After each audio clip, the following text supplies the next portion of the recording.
our rebranding event. Christmas hijinks. They removed the tables in the kitchen. And what none of us have realised is there's actually quite low lamps under. Well, it's quite low if you're 6'4" like you are. To be fair, Kevin stood under it and jumped and tried to reach it. He couldn't reach it. So yeah. So anyway, I had seen someone in the distance that I was going to say hi to. Was it you that I'd looked at? It was Alex I'd seen. I was like, hi. I started walking forward and just went crack. And I was like, I thought Gemma was going to fall over with fright. She was like, are you okay? There was a commotion? I was like, for a minute, I thought I'd be streaming with blood. Well, then I went to HR and went, where there's blame, there's a claim. So guaranteed bonus this year. Yeah. Get up with that one. But yeah. But Sarah's been looking at it all day. She was like, the bump's getting bigger. It's getting bigger.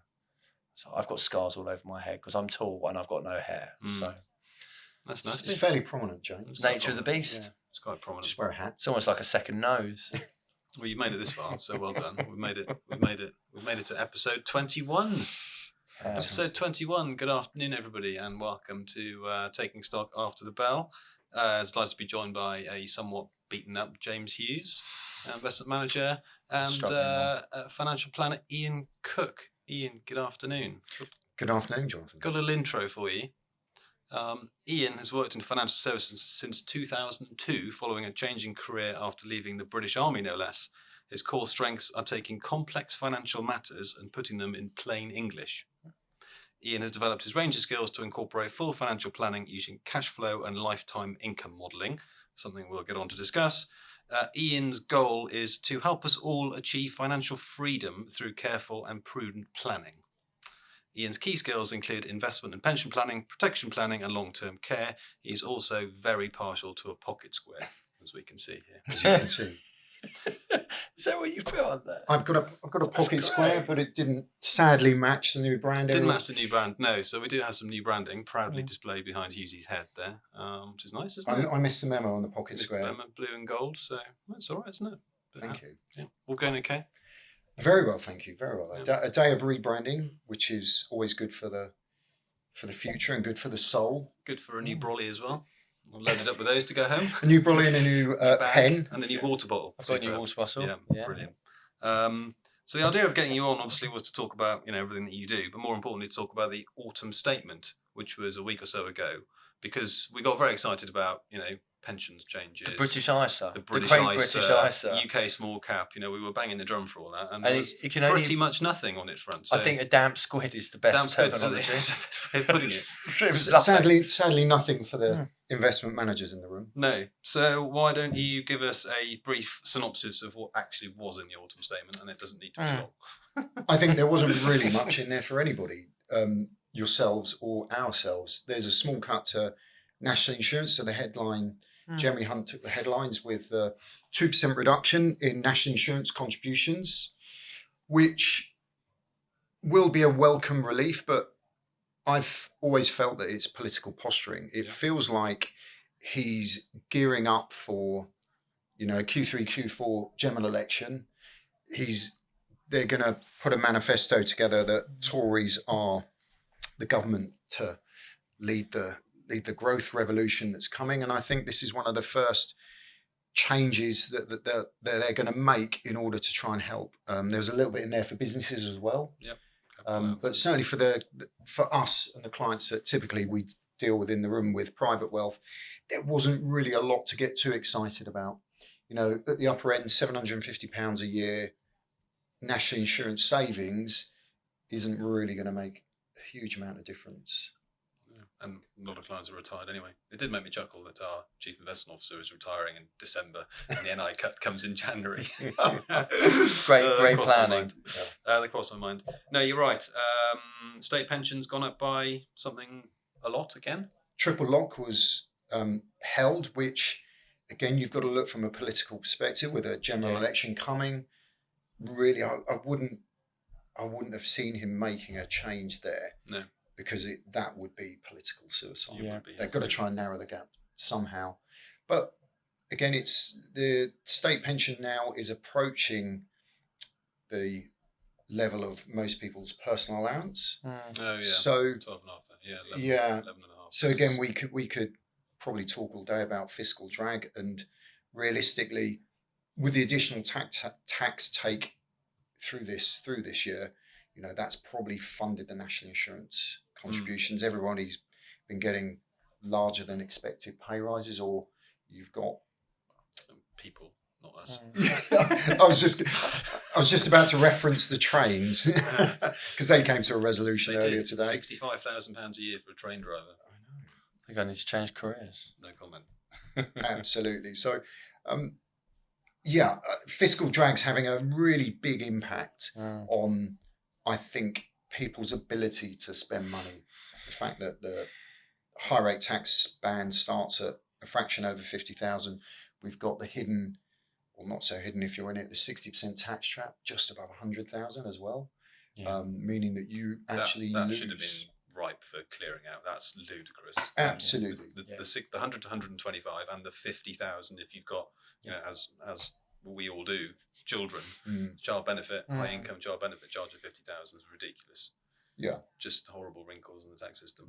So do you think the next budget is going to be one of, do you think he's going to use that pre-election to really make some changes? One would expect, because the gap with the competing party needs to be narrowed, and they need to, in some ways, push Labour into a corner, into a quite a difficult corner that in the trap. Yeah. See, I don't know. I think this election is going to be a lot closer than. Do you? Yeah, I do. Good. I think it's going to be a lot closer than people think. On what grounds? So, just tiny bit of evidence. But my sister lives in Sheffield with her husband and children, and I was up there recently, and I think the Tories are still seen as saving the country through COVID and giving people quite a lot of payments through it and protecting.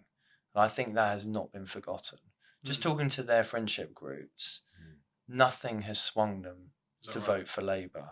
And you would expect that sort of area to be a bit more Labour supportive. You would expect. You would. I still think Scotland, I know everyone's expecting the SNP votes to go towards Labour. Yeah. I'm not sure that's going to happen still. There's also a boundary change, isn't there, coming, which helps the Tories, I think, in terms of the swing of seats. I also think Labour are announcing a few things that I think are quite unpopular, which will make people vote. Well, Starmer's not. I mean, he's not Tony Blair by any stretch, is he? No. So that's the only. Well, I'm saying the only chance, but that's probably the main chance the Tories have got. Yeah, I think the only good thing is whichever government gets in place, they're both quite central. We're not in a position where, the alternative is a Hunt McDonald government. It actually. So is your reading that whoever comes into power, it could be relatively good for business? I think so. I think Starmer will be I think he'll be more central than people think. Way more moderate. Yeah, and I think he'll push quite hard against the real kind of left. Yeah, he has done. And I do think he, he's a seriously successful man. It's he's not full. I think he knows business has to prosper in the UK.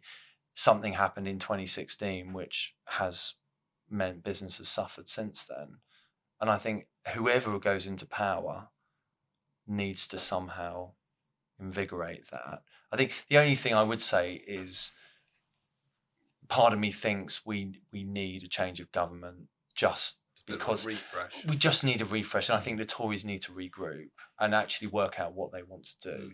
Perhaps the Tories need a rebrand.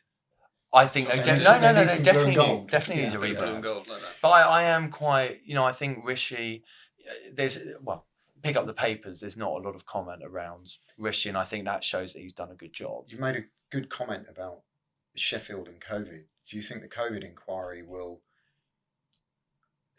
help the Tories by getting it out of the way now and kind of sweeping out the dust? Probably enough time, isn't there? If you think kind of autumn general election, then and I would tend to agree. I don't see an early election being called next year.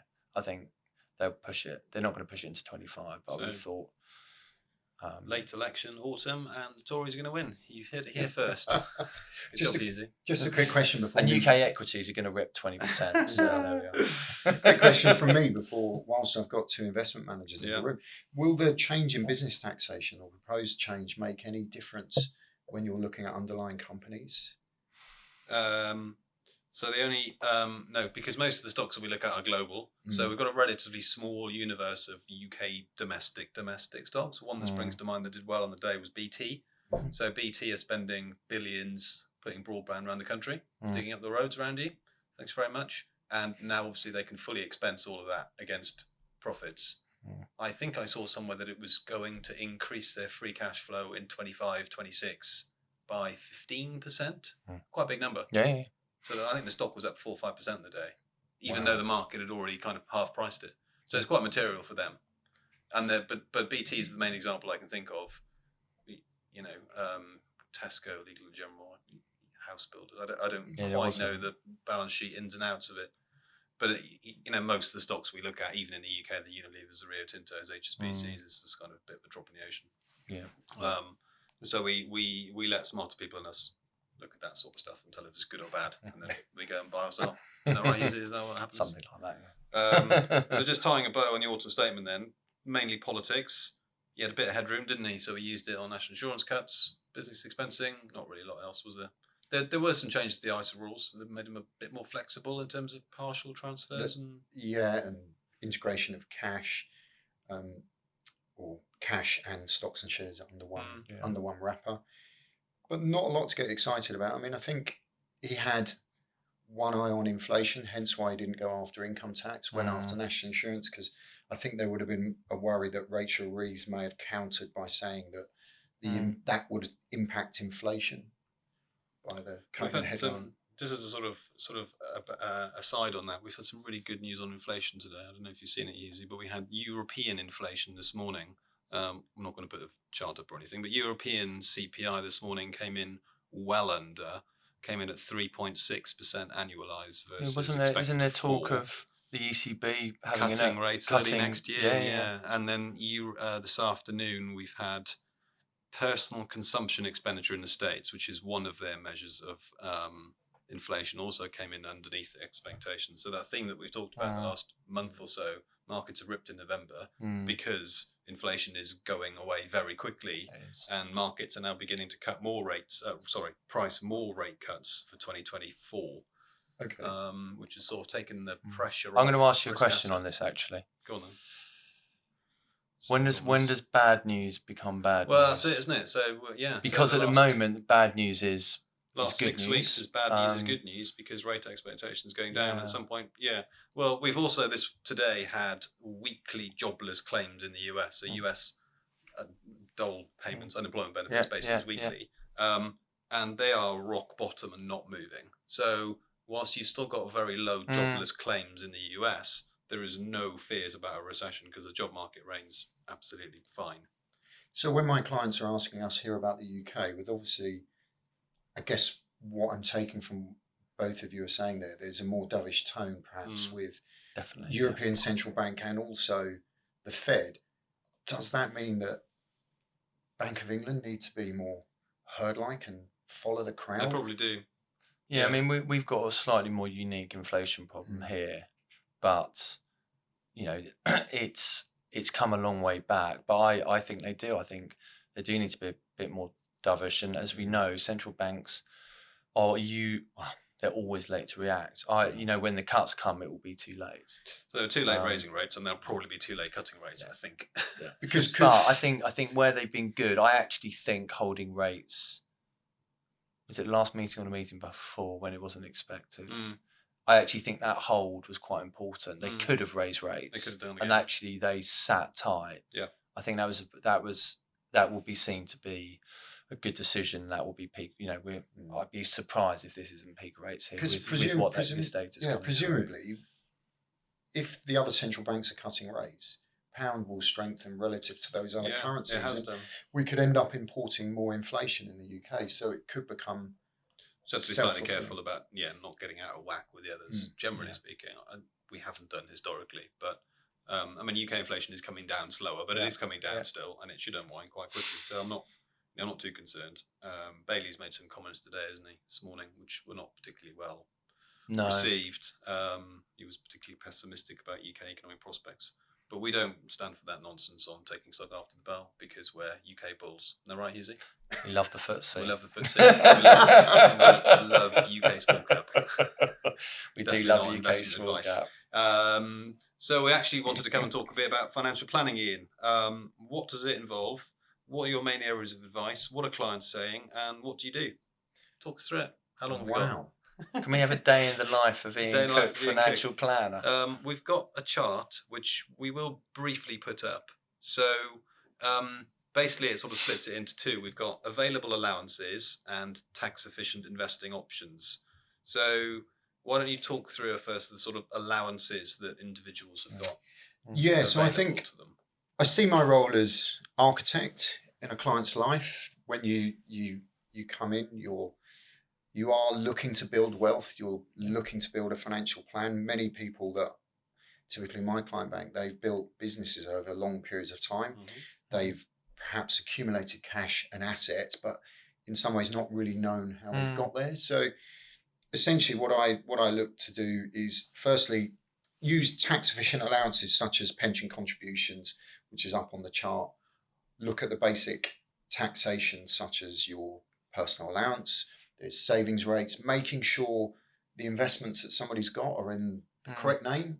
So if it's a husband and wife, or husband and husband, or wife and wife, no matter, making sure that those, if one is a non or basic rate taxpayer, that perhaps investments that may be taxed are invested into that correct name. But beyond that, what I'm essentially looking to do is I'm looking to create sleeves that I can draw on latterly. So what that might be, and as the chart illustrates there, you've got cash assets. So that typically will be emergency money or money that you intend to spend in the next 12 months. So we want to keep that on deposit. 12 months, a figure that you use widely just on that? Because a lot of clients have got, I don't know what you think you do, but a lot of clients have got very different views about the levels of cash they like to have, comfort cash. And it varies from not a lot to an extraordinarily large amount relative to their asset base. You're absolutely right. And I think part of the role of financial planner is to ensure psychologically the client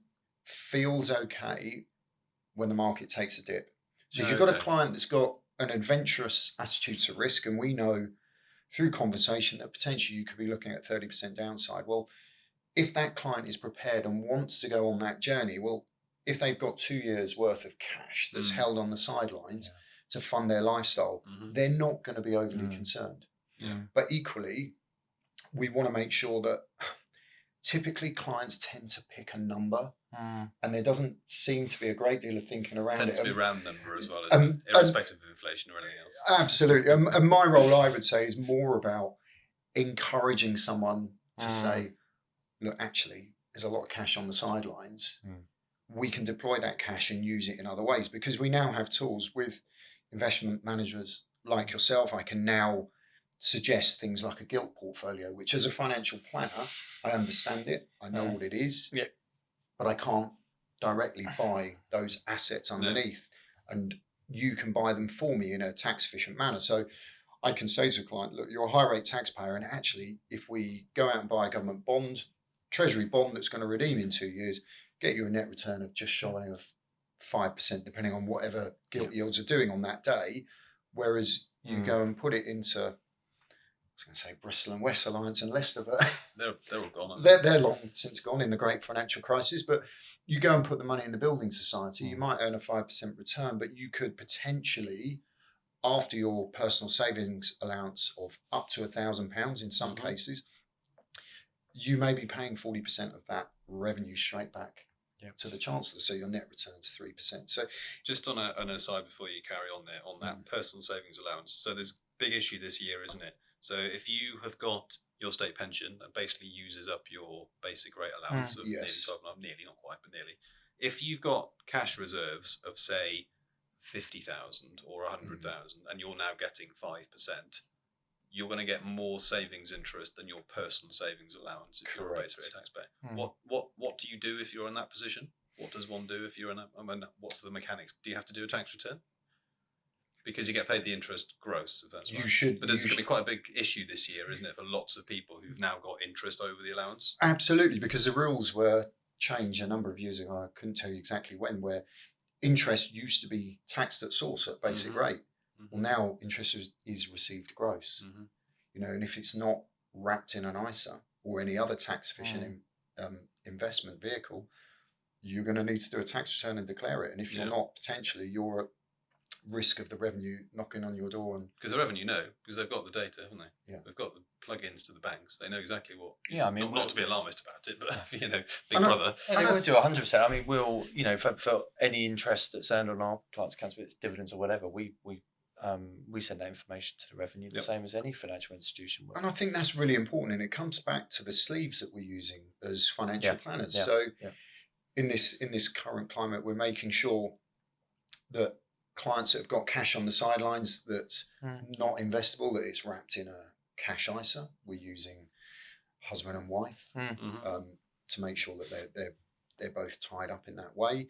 That clients that do have excess amounts of cash, we are recommending the use of the likes of the gilt strategy, because we know that you're going to benefit from capital gain. Capital gain on government bonds is not taxable. And there's only a small amount of yield that's kicked out. And this is where the sleeves really come into effect. In an ideal world, you want to go on that journey with the client throughout their whole career, so that you've got time to ensure that the cash pile is big enough that the client is comfortable and they don't have an excess amount of cash. But we want to make sure that we're using ISA allowances, pension allowances. If we go beyond the scope, that we've got no more money that we can invest into pensions, that there's venture capital trusts, there's enterprise investment schemes for those clients that will understand the risk. There's 30% tax relief to be had on those products.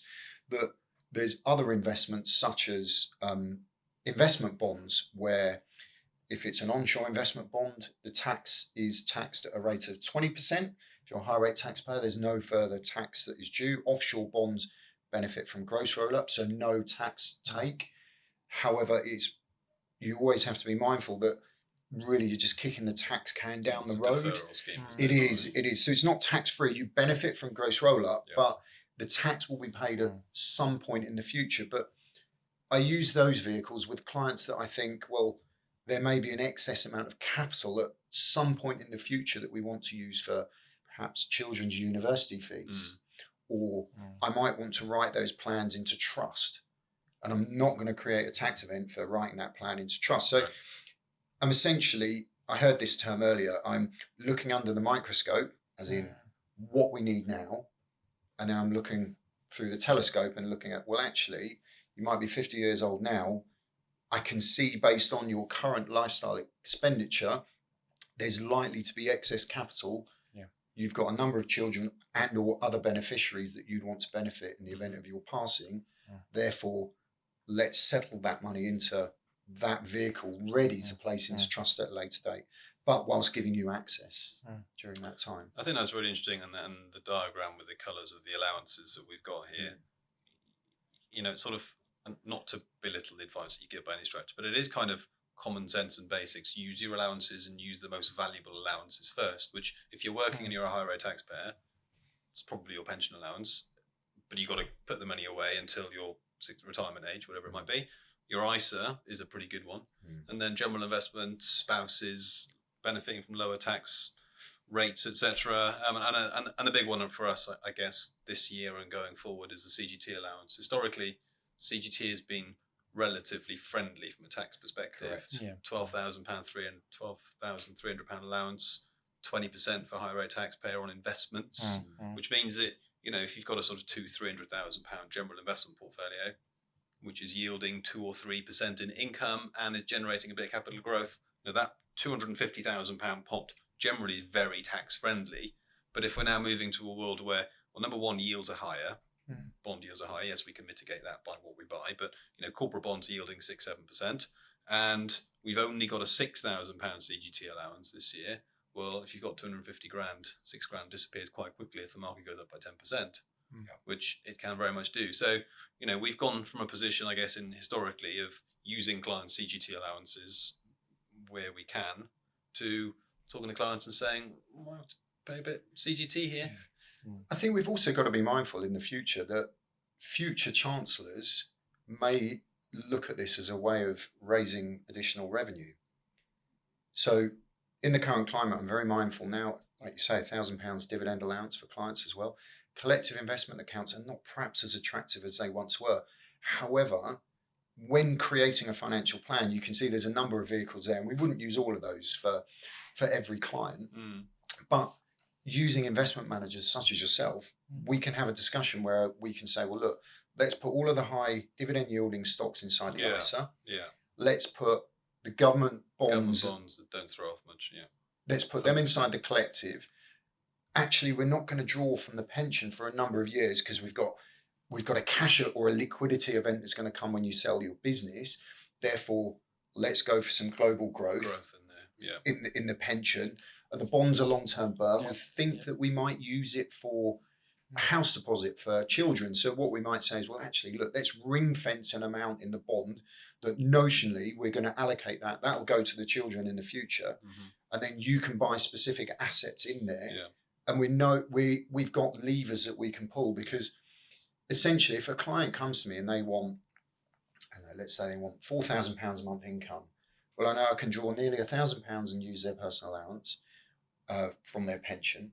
There's a little bit of tax-free cash that comes from the pension that goes alongside that.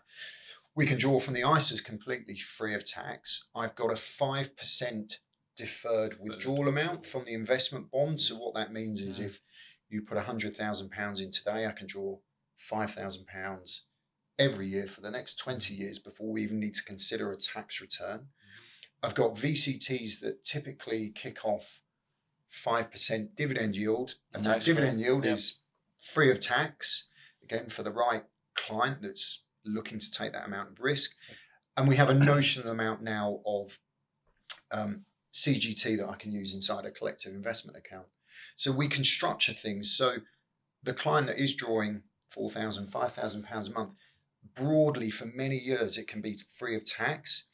One thing that I'm very keen to impress on clients is really the majority of your high level of spending is going to be in those early years of retirement. So the first 10 to 15 years, and you've probably experienced it through 100%. Life cycles of your client, where essentially you're doing everything that you would have done had you not been going to work. So those are the periods that you want to be drawing that income. And the longer that we can draw on that without paying any direct taxes, the easier it is. And then later in life, perhaps when we don't need as much income, that's when the tax kicks in, because, you know, there's nothing worse than drawing, and clients that I've come across that haven't had a financial planner in the past, there's nothing worse than drawing £5,000 a month, and it's all got to come off a pension. They've had their tax-free cash because they've bought their property overseas. And actually what we're doing is, in order to generate that, we've got to draw £7,000 or £8,000 a month to pay you £5,000. And there's an IHT angle on that as well. Absolutely. I think that's right. So from for clients in the accumulation phase of life, using those allowances and getting the money into tax efficient pots it doesn't have a particularly, the impact is compound, isn't it? So you've very little benefit of doing your ISA each year this year, but all of a sudden 10, 15 years down the road, it's huge. And then you go to retirement. Oh wow. Sorry, how much have I got? It's all tax free. Now, the whole reason for increasing that ISA allowance was essentially for it to become a second pension fund, wasn't it? They've toyed with that idea. It feels like they've run the lifetime ISA as a experiment, as a pension. Do you do many lifetime ISAs? None. Have you got one? Were you of an age where you? Sorry, I'm not sure I want to talk about that. Well, I've got one. Thanks very much. Mrs. Redmond's got one as well. Have you? Because I was young enough to start them. Yes. Because if you started them before you were 40, you can carry on doing them every year till you're 60. So they are quite valuable in that sense. They are valuable. I think anybody that's listening, what you need to consider, and even if you're considering doing them for the younger generation. So if a family, patriarch, matriarch of the family can save into one of those vehicles for children, you get a 25% uplift on your contribution, but you get a 25% penalty for withdrawal. So you put £4,000 in, that's immediately grossed up to 5, which is great.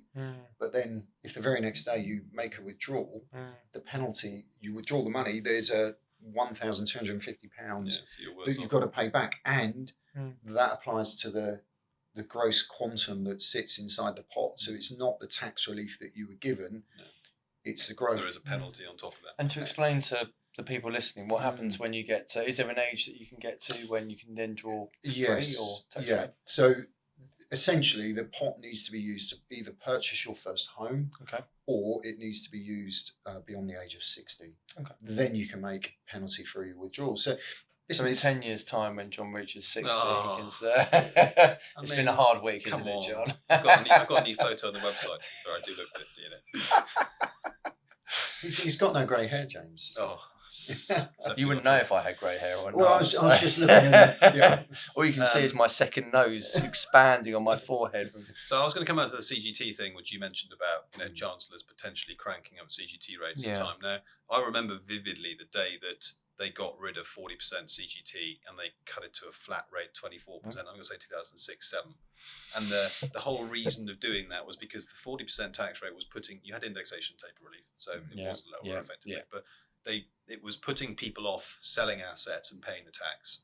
Now, the Laffer curve doesn't exist in income tax at low rates, but it definitely exists on CGT because it's an optional tax. If you've got a buy-to-let or if you've got some shell that you inherited, you can choose to sell it or you don't have to sell it. So part of me wonders, and CGT on residential property is a bit higher, isn't it? 18 and 28%.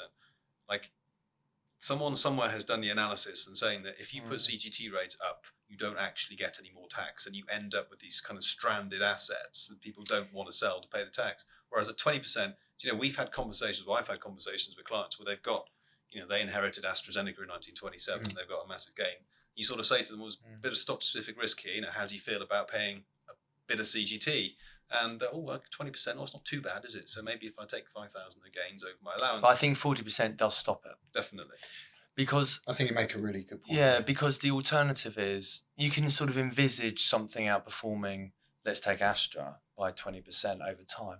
40%. Yeah. That's a hell of a... Yeah. You've really got to... You're starting with 60 if you pay the tax. Yeah. I think the other consideration as well is CGT dies with the person. Yeah. So... Well, it's funny you say that because... Actually, I was talking to Lawrence, who I work closely with, about this yesterday, and said, do you think there's a scenario when the government stops that and it doesn't die with the person, or does it become too complicated? The issue that you've got there is, although the CGT dies with the individual, the inheritance tax doesn't go away. So those typical people that would have those gains... that would be reticent to sell them in order to crystallise a gain of 20, 30, 40%, whatever it might be, are typically going to have an IHT bill regardless. You can't charge CGT and then IHT on the same. Very true. As a financial planner, it's one of the most difficult things to negotiate at times because clearly clients can't tell us when they're going to die. Most can't. So in some cases, you're suggesting that they liquidate assets, pay capital gains tax to wrap money in trust. So we are crystallising up to a 20% gain to then roll it into a product or not product, a solution or something. that effectively they might then pay 40% tax on it. So it's difficult. I think the thing that they'll attack first will be the IHT efficiency of pensions. So currently, anybody under the age of 75, regardless of in this current climate, now that lifetime allowance is gone, under the age of 75, everybody inherits the pot free of tax. After the age of 75, which is, everybody gets excited about pensions and their efficiency against inheritance tax. Once the owner of that pension goes over the age of 75, what you've got to consider is every penny that is drawn from that pot once the original holder of that pension is over 75 is taxable at their marginal rate. So you may inherit mum or dad's pension of £1 million, but if you're in employment and you're a higher rate taxpayer, well, guess what? You're going to pay 40 or 45% tax. So therefore, you've now got to think about, do I need to set that aside and wait to draw on that money? I've got a mortgage that I've got to I would like to pay off with that pension pot. So there Could are it, some could it restrictions. skip a generation to the child Absolutely. and then draw for the child, For the child's benefit, yeah, absolutely. even if they're under 18? And Absolutely. not earning? It's the tax position of the net beneficiary. So Right. So, And- sorry, to clarify Hughes' question. So, let's have to use an example. If my dad were to pass and he'd left his pension to me, do I have the option of giving it to my kids, or does my dad, before he dies, have to put my kids on? okay, so what that is dependent on is who is nominated on the death benefit nomination form. So certain providers, one of the things that I do, so in that example, if your dad was my client, I might say nominate 99% to Jonathan and then 1% to my kids. to your child. Right. And then upon your passing, you can elect to say, actually, I don't want 99%, I want 80%, the remainder to go directly to the child. Those beneficiaries have to be on the nomination. They have to be on the nomination. You can't. It's not like a deed of variation. It's not like a deed of variation on a will. And what the other thing you've got to be mindful of is it needs to be a provider that can facilitate that. Because the other thing as well is that a lot of people will be unaware of is you only pay the tax if you decide to draw down. Yeah. Some providers will automatically kick the money out. So you'll be in a situation where even though you don't need or require the money, so in your situation there, Jonathan, where your father has passed, the money has passed you, it's been nominated to pass you, but it's with a provider that doesn't facilitate what's known as beneficiary drawdown. That money will be paid to you regardless. I was in a situation where that happened, where an already wealthy client, her husband, who sadly passed under the age of 75, so all the money was free of tax, but she was already independently wealthy. The money has been kicked out of a pension plan with a provider and paid as a cash credit to the estate. So we're now in the situation where I'm now having to write that money into trust. Yeah, you got to wait 7 years. Got to wait for 7 years, because if she was to subsequently pass, that money then becomes taxable. So a simple document such as a benefit nomination form is so critical, much like a will. Things that we often overlook. And life insurance in trust as well. That's the other one, isn't it? Yeah, good. Well, I mean, it's good to get into the weeds of these things, isn't it? It is. I think it you know, I think probably some of our listeners might not necessarily have a financial advisor planner, but you know, it might. You know, our world is quite complex. You know, what does a financial planner do that an investment manager doesn't do, and what does a paraplanner? You know, there's all these different terms. Actually, I think by talking about them, you can sort of show how complex actually finance is, and actually the little bits around the edges that you can do that potentially make massive differences. Yeah, the interlink as well. I Yeah, think there's a huge, huge, the obsession of outperforming a benchmark by 1% when actually you can get it in the right name and benefit from 40% difference is huge. It's one of the often things that I will say, especially to new clients. It's, you know, don't be swayed by performance of a chart or how a particular fund is done, because you're absolutely right. If it's not held in the right name, doesn't make any difference. You know, you might give away 20 or 40% of your return straight back to the tax man. And there's a huge amount of overlap in our various roles. Yeah, there is. Yeah. With what we do, and I think we all have an understanding of what each other does. Yeah.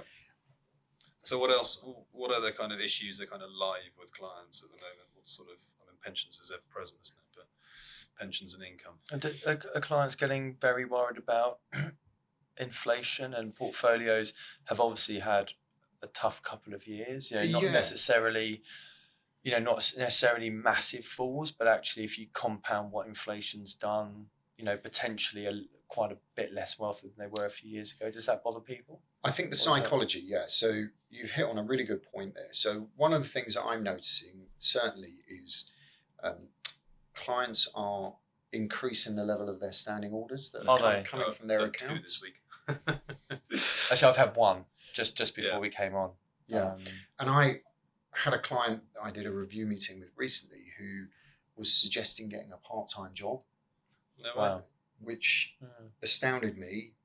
But what we did is we went back, looked at his cash flow model, and I actually said to him, look, you've got the affordability within your portfolio to enable there's just an additional £500 a month that he wants. Yeah. It's just going to bridge the gap between now and the state retirement. Yeah. And I think that was a huge weight off his shoulders, because we were sat in the meeting and he was really quite anxious about the thought of, I'm in my early 60s. Yeah. I'm now having to go and find a part-time job when he's been a software engineer for many years. And, you know, he was talking about doing some exam invigilation, which is, look, great, gets you out of the house, but he certainly would rather be playing golf than doing that. But generally what I'm finding as well is that clients tend to forgive a year where there's little or no return. But by the time we get to the end of the second year, because again, clients tend to look at annual statements, and most of us are online now, but they're not necessarily looking day by day. So really what I was looking for from both of you was just a few reasons to be optimistic about why, you know, why should we be... Oh, you've come to the right place for that. A view on optimism. There's loads of optimism loading around up on here. UK small cap. No, we're not doing that. Not Well, we are, advice. but no. We are. I think it's simple messages that I can give to clients, because all the time the market is going up, it's such an easy job. Yeah. Clients take for granted long bull markets. You know, what was the last Capital bull markets give you the returns over the long term, but they don't give you, I will say, they don't give you linear returns, i.e. you don't get the returns each and every year, they are lumpy. And first chart, I've got a couple of charts for you just on this, which is why I use the clients, but this is MSCI World going back to 1988. And you can see it starts at 1 and it ends at 18, which is quite a decent return for 30 years. But the bottom pane shows the drawdowns that you've had to go through, including 2000, 2003, 2008, where you were down more than 30%. And the drawdown chart also shows how long you were underwater for. Well, you were underwater for 10 years from 2000 to 2010. That's a long time. Yeah. So, you know, the cost of your money going up 18x over 30 years is unfortunately the drawdowns. And not only that, you've had regular 10% drawdowns, which you can see in the bottom pane. And then this is sort of slightly more closer to home. This is the ARC Steady Growth Index, which it represents what a typical balanced investor is on a net basis might. And you can see 20 years ago, 100, today nearly 300. So again, good. That's roughly 5 or 6% a year. Yeah. So when we talk to, you know, if a client wants to be balanced, and that means lots of different things, but roughly speaking, 5-6% a year is kind of ballpark. But again, you know, 2008 to 2012, you were basically went nowhere. And you'd had quite a significant drawdown. So that was a 4-year drawdown. You had a drawdown around 2018 and 20, you know, again, where you went 2 years. It's a fairly muted period, wasn't it? It was. You didn't necessarily, it was a quite difficult period. And then, you know, markets peaked in kind of January 2022. And here we are, December 23, nearly 24 months later. And you're still underwater probably from that point. Now, it's not necessarily this time around, this bear market, and I remember 08 and I remember, you know, everything else in between. It's not necessarily the depths of the falls that we experienced. Yeah, it was a bit hairy last year, but it wasn't like a 30% fall. Clients were down 10, 15, maybe 20% at the worst. But it's the duration that we've been underwater and the fact that inflation has been running at 10, 15% as well. Yeah. So it's the kind of the duration of the drawdown this time around is worse than the actual pain of seeing your portfolio fall. But it's not unusual, and it's not, in the context of history, it's not as long as what you've had to expect in the past. I think what it is, when you're in the moment and you're living through that moment, it feels like a long time ago since we were in that bull market. 100%. And that, I think, what gets deep rooted in the psychology, certainly with clients, and we've got to try and promote the positive message that these things will turn around, is it feels like it's always been like this when actually it hasn't. No. And especially for new investors that are new to the that's what I was market. going to say. So a lot of how you're feeling today probably depends on when you first started taking notice of it. So if you happened to invest 2 years ago, just before as it peaked, you're probably feeling a bit sorry for yourself. Yeah. But if you started, you know, I've got clients who were here from, you know, 14, 15, 16, nearly best part of 10 years, and their long-term performance is there and available, and they look at it and go, actually, it's done fine. It's done what I expected it. So when I'm talking to my clients, will this be a period that I'm able to say to clients, we may look back in 10 years' time and say, geez, that was a great time to get into the market. I know we don't know 100%. what's going to come, but you know, from a from a 100%. data and a technical perspective, when you're assessing assets in the portfolios, as investment managers, how are you feeling? Yeah, I mean, you use the 10-year comment. I think, when we look back in 10 years' time and look back at this, we will say it was so bloody obvious. I wish we'd just been a bit braver. And I think, there are areas that we think, are more expensive than others. But I think if you look at the investment trust discounts, if you look at, I know we've talked about small and mid cap quite a lot, but if you look at the valuations, what do you mean by investment trust discounts, James? So investment trusts or investment companies, they are companies set up and managed by fund managers, but within that there's usually listed assets, listed equities. Sometimes they can be non-listed, sometimes they can be property or infrastructure, etc. But essentially, on a daily basis, the value of those assets is announced to the London Stock Exchange. So, as an example, today, an investment trust might say we've got a pound. Each share has £1 of assets within it.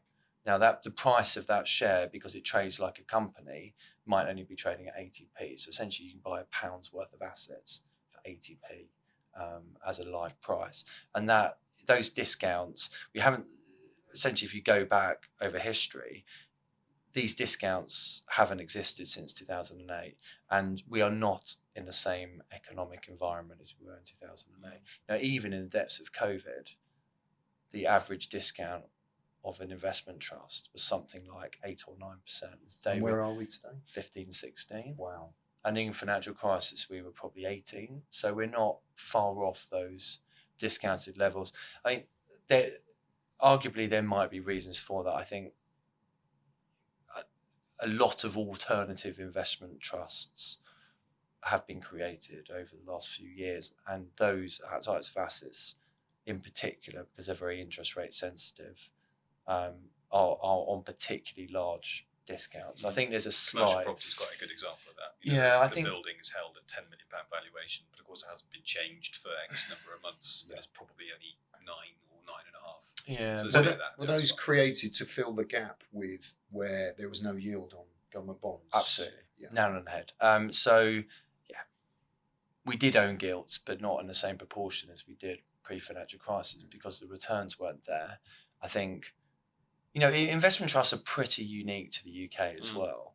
I think they're great vehicles for private clients, because as a private client, you can invest in actually assets that aren't very liquid within a liquid share class. So you can buy commercial property, you can buy, hospitals or wind farms in the right vehicle. Music royalties. Yeah, exactly. Taylor Swift's back catalogue. Yeah. Amazing. Well, Taylor Swift's responsible for us not going into recession, isn't she? That's right. Yeah. But it does give you, they were created, and within the structure you can add some borrowing and gearing, because they're sticky assets. You can create good dividend yields for clients, and that's what they were used for. It's just, if one of these investments is paying, let's say, was paying a few years ago a 5% dividend yield, I mean, that was really attractive against 0.25 in the bank. But when rates go to 5, what should that investment trust be producing? In some cases, like a Shura, now it's 8 or 9. And that's where you've had the fall in value, and that's where it's hurt. But, I think in 10 years' time, you will look back and it will be, gosh, I wish I'd been braver. Yeah. On the conversation of gilts, should I be encouraging clients, not encouraging, but obviously within everybody's individual risk mandate, but if we can get, what can we get on a 10-year gilt? And should I be encouraging clients to say, hey, look, let's perhaps tone down a little bit of risk on a proportion of your portfolio, we can get a return of X over the next 10 years. So I would sort of frame it a different way. I would say pre-2020, 21, we were having conversations with a lot of clients who were your traditional conservative, cautious investors. And they want a 5% return, and they want to get there as low risk as possible. So back in the day when yields were normal, you would put 30, 40, 50% in bonds and 30, 40, 50% in equities, and that was your portfolio. Now, when bond yields got down to 0/1, we had a lot of conversations with those clients to say half your portfolio is going to give you a nominal net gross return of 1%. It's going to hamster in the portfolio. So we need to we re-risked a lot of those clients within their, it was appropriate for them. It wasn't inappropriate, and it was sensible. Now, those clients that we've did that for obviously had less in bonds when the bond market went haywire last year, and we're having the reverse conversations with those clients now.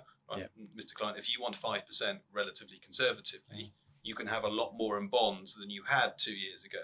So, and it's the same with new clients coming to us as well with cash, saying, well, I want a relatively steady return. Bonds now, it's not a case of selling equities and buying bonds because the yield's higher, but it's a bit simplistic.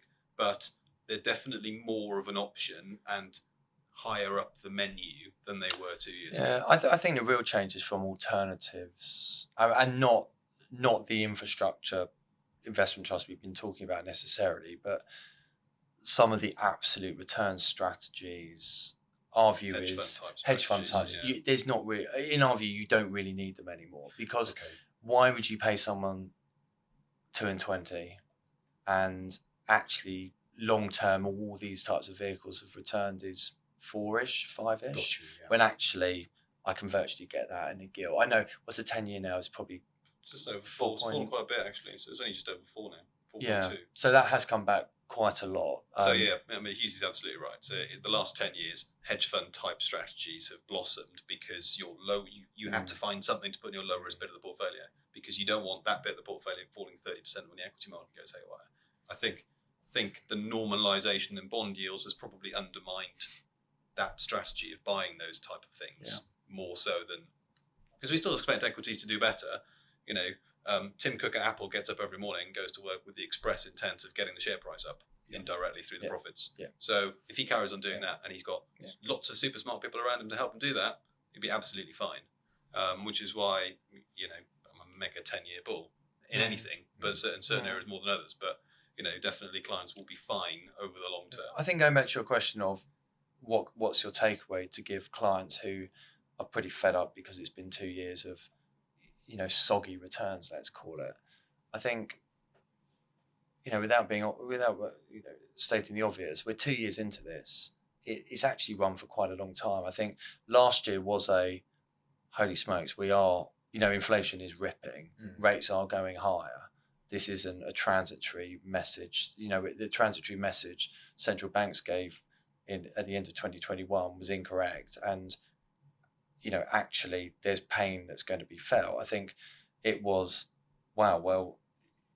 if business XYZ has got to refinance at 7 when they're refinancing at 3 before, it's probably more on both sides, but that's going to meaningfully impact margins, and margins were at record peaks. I think you had a proper panic last year. I think this year, actually, as earnings have come through, it steadied the market a bit because I think on the whole, corporates, or certainly the larger corporates that we invest in, have done a reasonable job.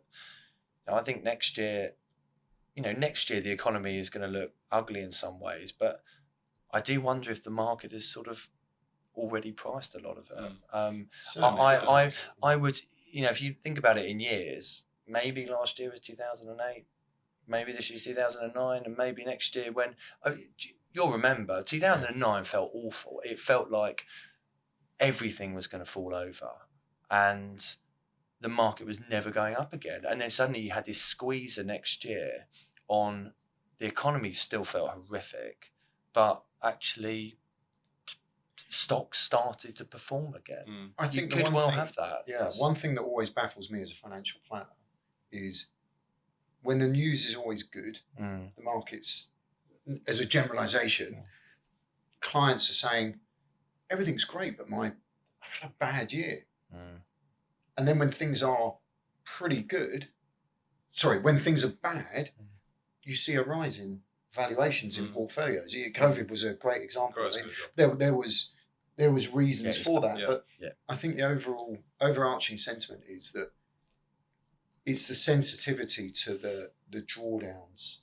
Really dictate where 100%. I think what I often say to clients is, without being rude to clients, if you're worrying about it and you're reading something, it's already priced in. Yeah, It's that's too 100%. it's It's already it's priced too in. late. Yeah. Like It's about if the UK in particular. Everyone's Yeah, down on the UK. I mean, You've just got to read the papers. yeah, Well, that's why the market's on 10 times earnings, as cheap as it's been for 30 years. and it won't take much. I mean, we talked about it last pod.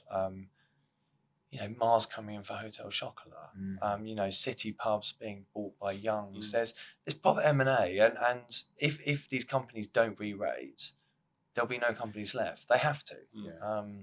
So I think capital markets will be absolutely fine, and we do now have the options of buying bonds where we didn't do before. Yeah. So that's just given us a much wider range of options. I think it's a nice thing to be able to say to a client that we've got surety on an element of their portfolio.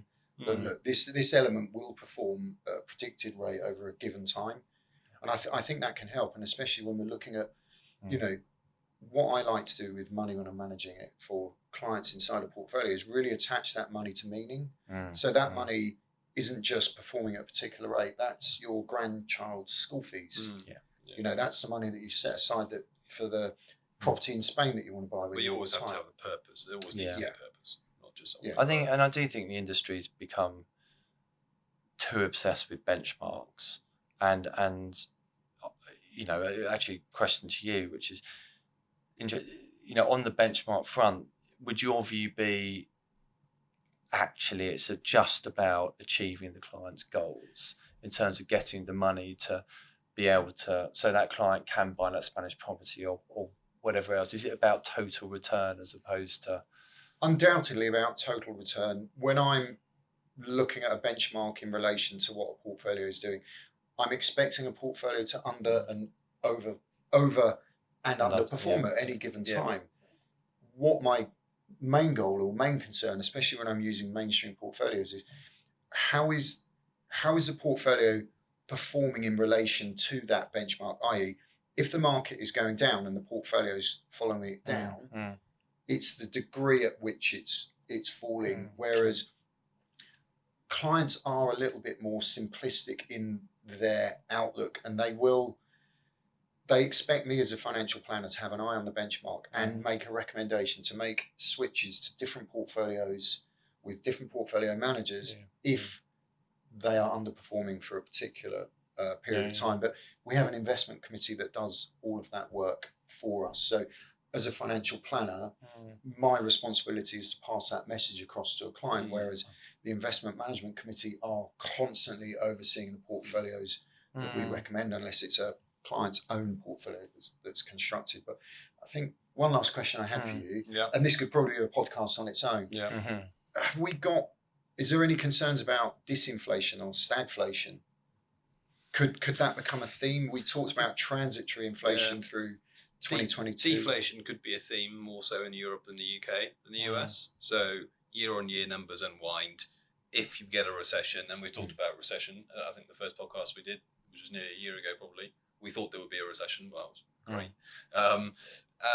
If you get it's possible that you do get, and the oil price has been weak, and it's been weak again the last week or so.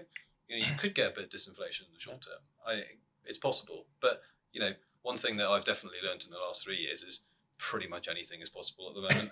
you can have a pandemic and the market absolutely rips. You can have interest rates going from 0 to 5% in a year, and the equity market only goes, or the UK equity market actually went up. I mean, there's so much stuff happens that we can't foresee that, to me, it's a bit like we'll just take it in our stride. I mean, I think that's what we go back to is what are our companies doing? What has earnings growth, EPS growth throughout our companies within a portfolio done on the year? And, it's been positive again this year. And yes, short-term share price movements can be pretty scary at times. But if our portfolio of companies keep growing earnings, the share prices will correct at some stage. That's all we can do. And it's putting that very simple message to clients. Going back to that idea of Tim Cook getting up in the morning and going to work to get his profits up, to get Apple's profits up. Fundamentally, every CEO in almost every company that you'll invest in is attempting to influence the share price. And that's why companies go up, because people are there to try and make profits and grow those profits. And effectively, the CEO is elected by the shareholders to do that job. Yeah, I mean, we've got our next podcast. We've got we've got Freddie Lake coming on, who runs a global equity portfolio. I think he'll tell you more, but I think this year his the earnings within his companies, I think he said were 13-14% up, but the portfolio's up I think 2 or 3% this year, and it's a frustrating year for him, I think. But if your companies grow their EPS by 13-14% and keep doing that, they're not going to be up by 2 or 3% for very long. So eventually the valuation gets dragged along. Absolutely. Yeah. Absolutely. That's all we can focus on is revenue and earnings growth. And that's what we look at. We spend a lot of our time looking at, as do our, the analysts that are advising us as well. Should we leave it there? Just leave it there. That's good. Thanks for coming on. Pleasure. Enjoy your evening. That was brilliant. Under the bright lights. Wasn't quite expecting that. There might be some rebranding drinks going on somewhere. So Alex is looking a bit thirsty.